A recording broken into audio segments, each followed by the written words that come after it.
네, 똑같은 의미지만 어떤 단어를 사용하느냐에 따라서 듣는 사람이 기분이 좋을 수도 있고 기분이 나쁘어서 마음이 상하게 하는 것도 있습니다. 요즘 공익광고에 보면요, 집을 방문해가지고 이렇게 어르신들을 돌보시는 그런 분들 있죠. 그분들 가지고 소위 요양보호사라고 그렇게 이야기합니다. 근데 그 광고에 보면요, 우리가 흔히 예전에 그랬잖아요. 아줌마 이렇게 불렀잖아요. 그러니까 아줌마 이러면 어떤 분이 와서 아줌마 노 이렇게 하면서 하는 광고가 있습니다. 그러니까 아줌마 이렇게 부르는데 그렇게 부르지 말라는 거죠. 요양보호사님 이렇게 부르라고 그 광고에서 나오고 있습니다. 자, 이렇게 똑같은 분을 부르는데 용어가 바뀐 것들이 참 많이 있습니다. 예를 들면요, 예전에 간호원 이렇게 불렀어요. 그죠? 그러다가 어느 시점에 간호사 이렇게 바뀌었습니다. 또 청소부에서 환경미화원으로 이름이 바뀌었고요.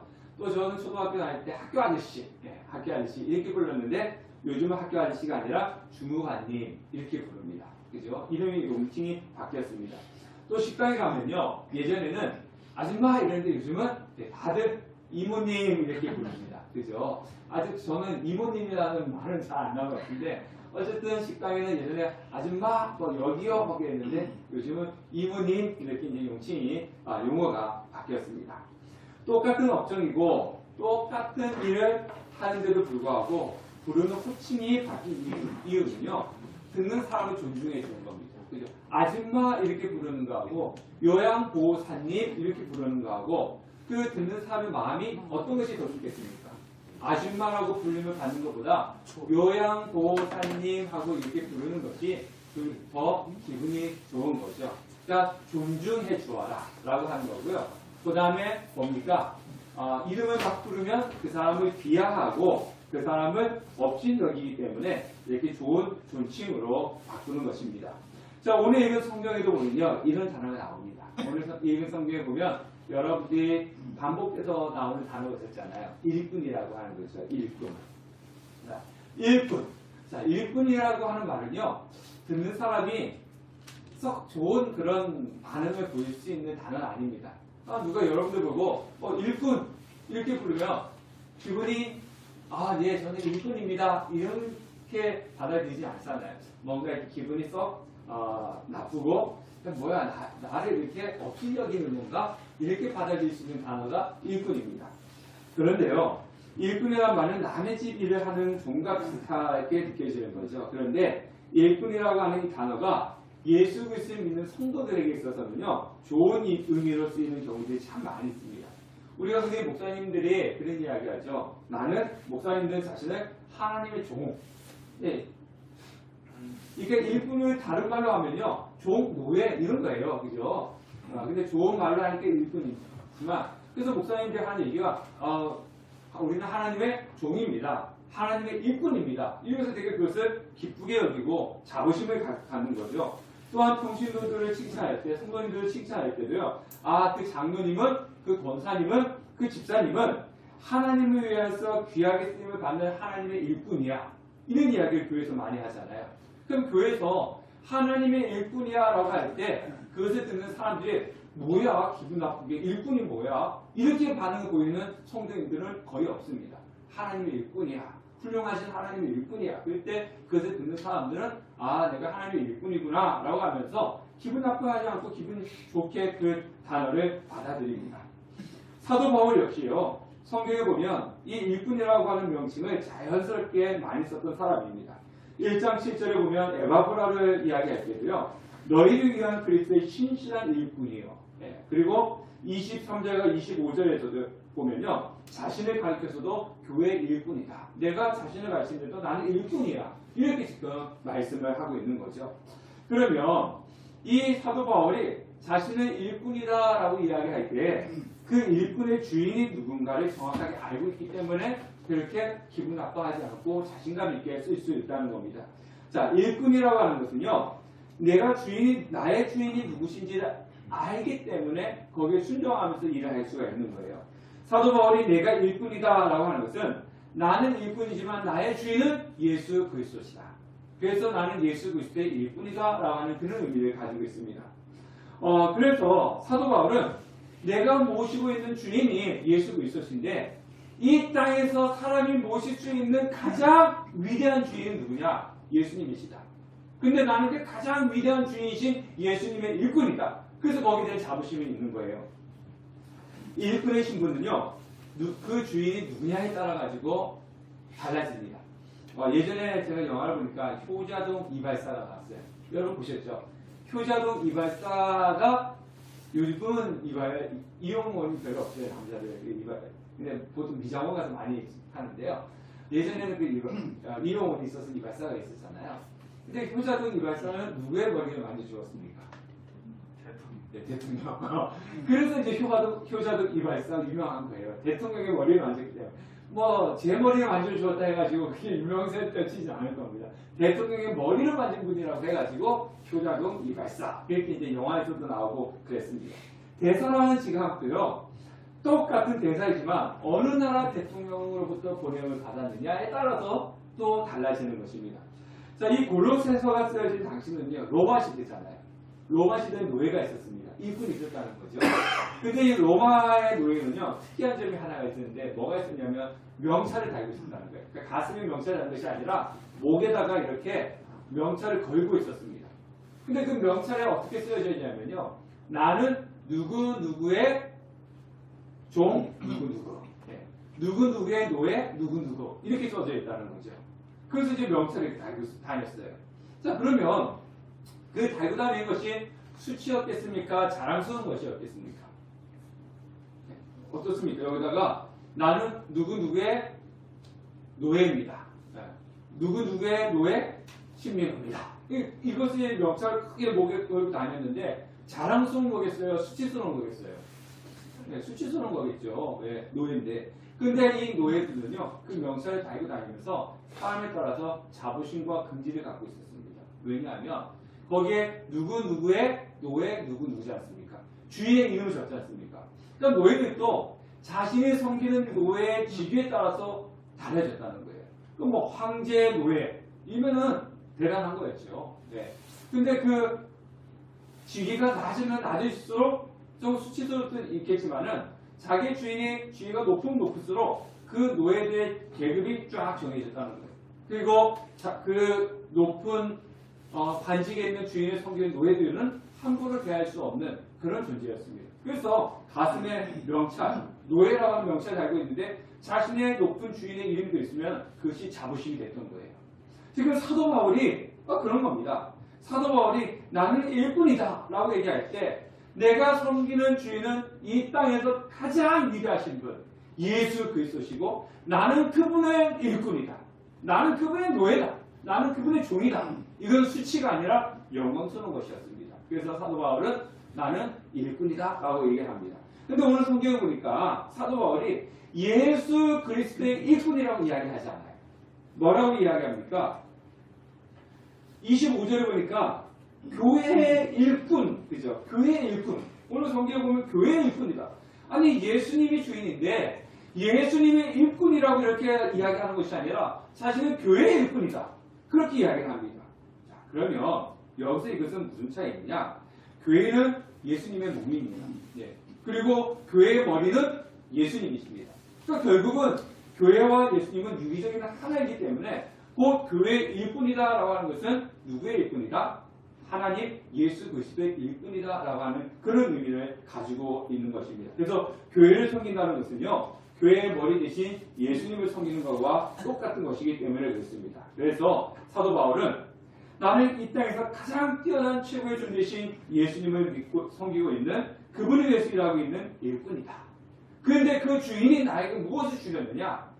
그 주인이 나에게 이 땅에 살아갈 수 있는 가장 좋은 것, 풍성한 것을 주셨다. 가장 좋은 것은 구원이다.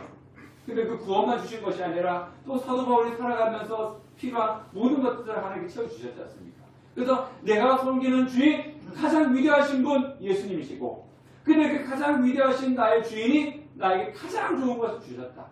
그래서 나는 예수 그리스도의 일꾼이다. 교회의 일꾼이다. 그런 거예요. 똑같습니다. 우리가 믿고 있는 예수님은요. 이 땅의 그 어떤 것보다도 가장 소중하고 크신 분이십니다. 근데 그 예수님이 나에게 가장 이 땅에 좋은 것을 주셨어요. 그게 뭐냐? 구원입니다. 이 땅의 생명, 구원보다 더 큰 건 없는 거예요.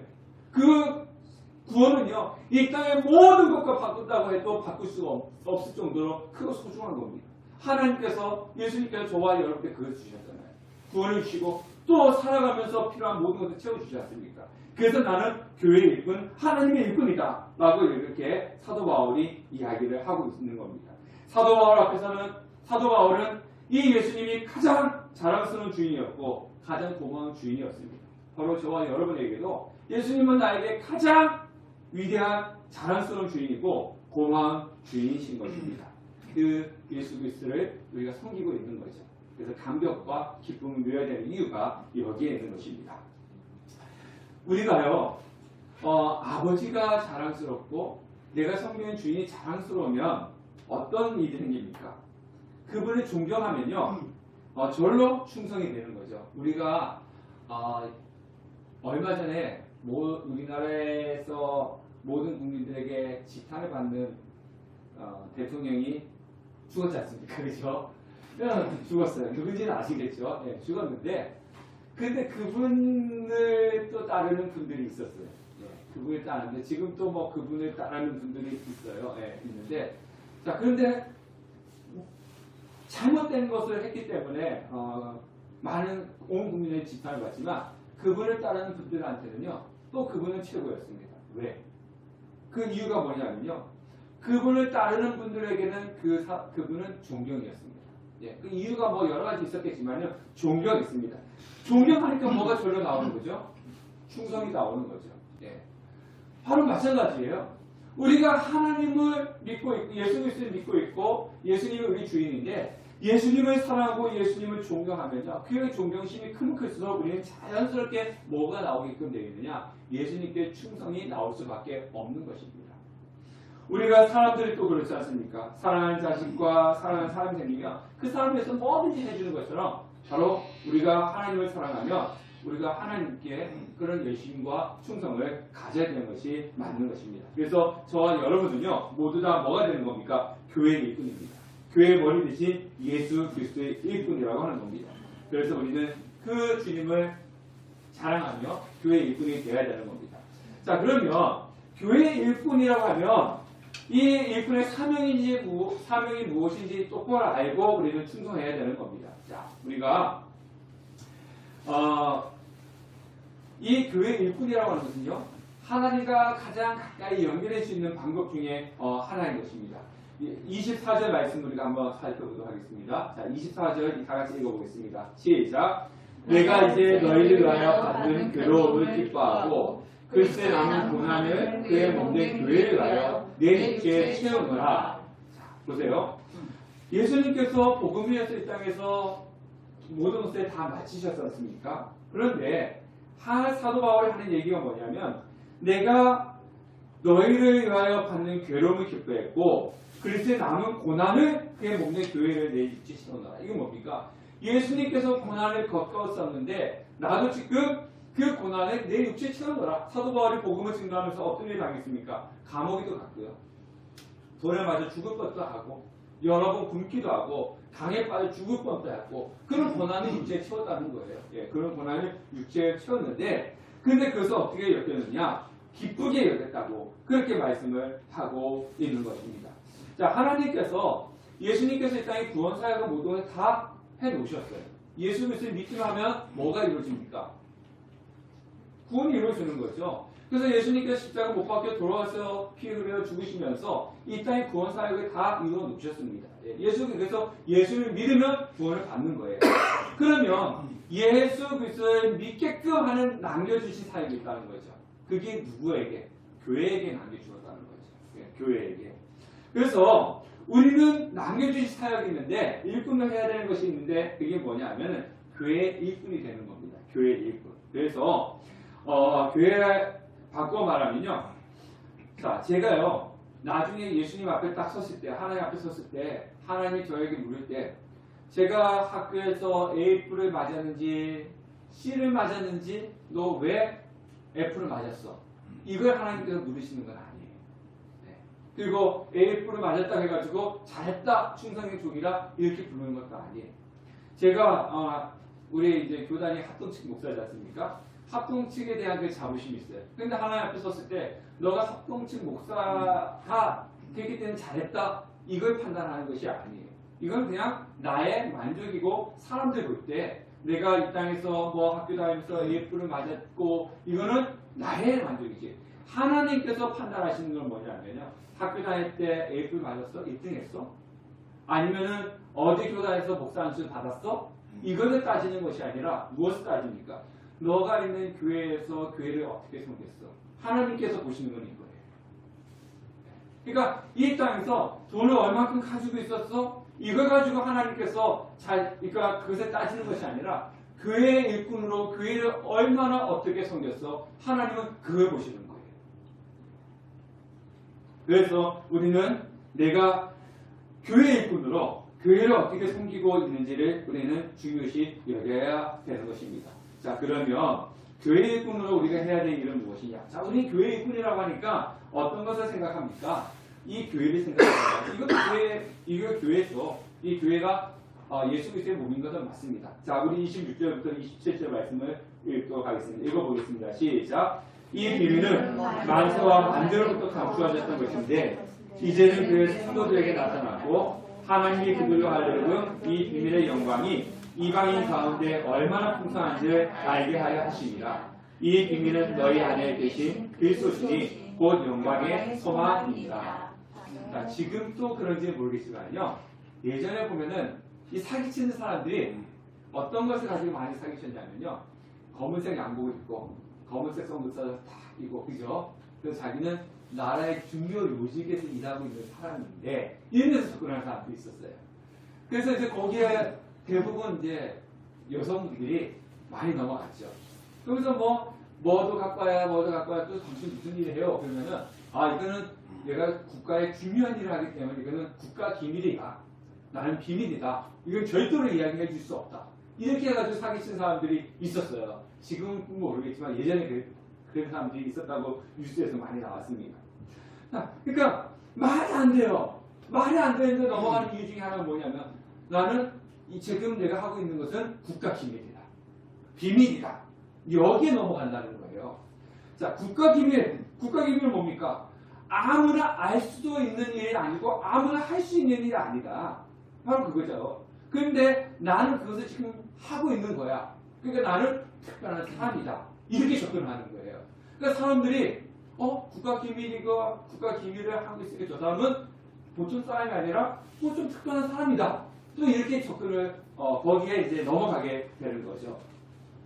그런데 이들보다 더 특별한 사람이 누구냐고 특별한 일이 무엇이냐면요. 바로 저와 여러분이라는 겁니다. 자, 오늘 읽은 성경에 뭐라고 얘기하고 있습니까? 만세와 만대로부터 감추어졌던 것이 있다는 거예요. 그죠? 감추어졌던 그 비밀이 있다는 거죠. 비밀. 그 비밀이 어디 나타났다고 그랬습니까?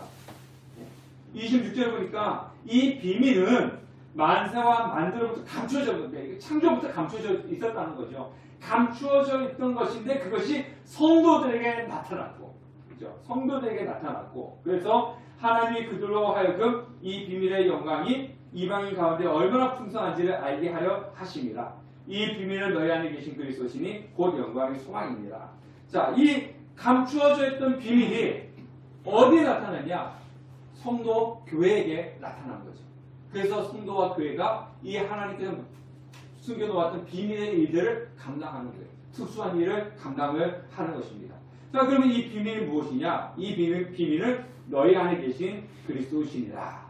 우리 안에 내가 써야 한 누가 있다는 겁니까?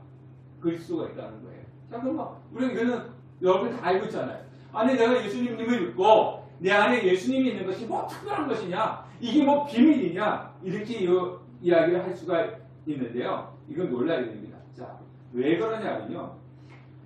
예수 그리스도는 아무나 믿습니까? 예?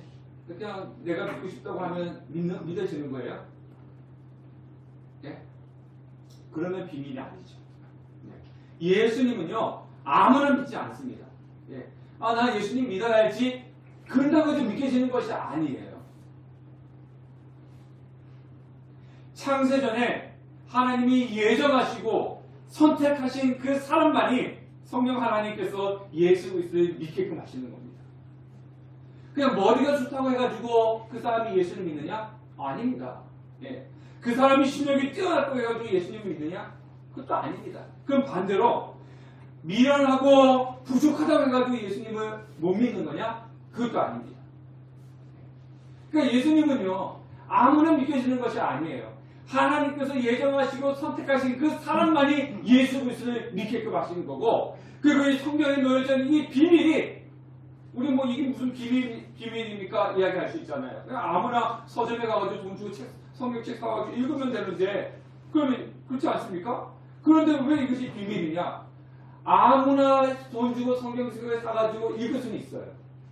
근데 이 속에 감추져 있는 구원의 비밀을 성경책을 읽어가지고 소유하는 것이 아니라는 겁니다. 제가 늘 얘기했죠.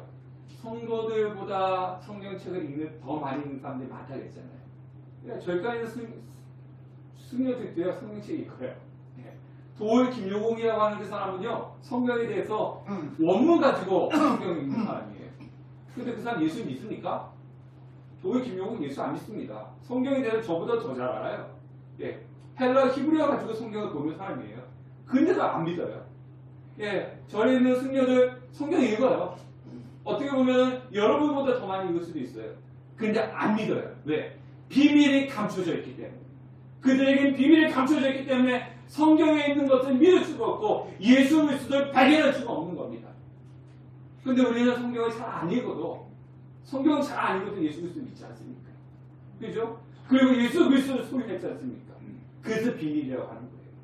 근데 그 비밀이 오늘 성도들에게, 교회에게 알려졌다는 겁니다.